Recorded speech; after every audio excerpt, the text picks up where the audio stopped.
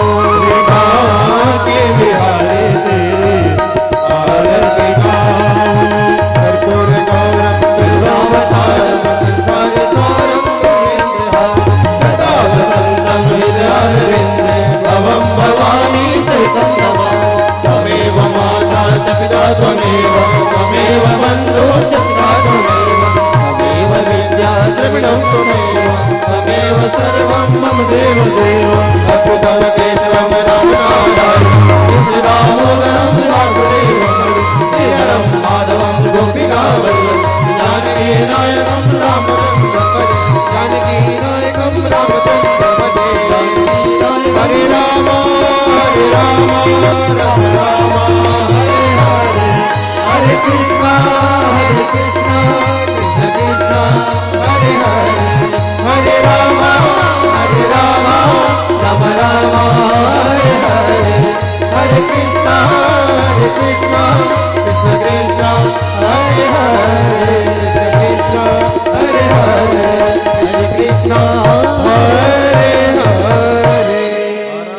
समर्पयामि जलेन शीतलीकरणम् आत्मा विमन्त्रं मन्त्रपुष्पाञ्जलिः। ॐ शक्येन जन्देवा स्थानि धर्माणि प्रमाण्यासन्न तेह नाकं महिमानः सचन्द्रे द्रुवे साध्याः सन्ति देवाः। सेवन्तिका बकुलचम्पकपाटलाब्जे पुन्ना गजादिकरवीररसाल पुष्पैः बिल्वा प्रवाल तुलसी दलमञ्जरीभिः त्वां पूजयामि जगदीश्वर मे प्रसीद। नाना सुगन्धि पुष्पाणि यथा कालोद्भवानि च पुष्पाञ्जलिर्मया दत्तं गृहाण परमेश्वर। ओम सांगाभ्यां सपरिवाराभ्यां सायुधाभ्यां सदकाभ्यां श्रीमद्भ्यां श्री राधा कृष्णाभ्यां नमः मंत्र पुष्पांजलि समर्पयामि। बोलिए भक्तवत्सल भगवान की जय। श्रीमद् भागवत महापुराण की जय। श्री व्यासदेव जी महाराज की जय। श्री सुखदेव स्वामी की जय। श्री राधा कृष्ण चंद्र भगवान की जय। श्री सीता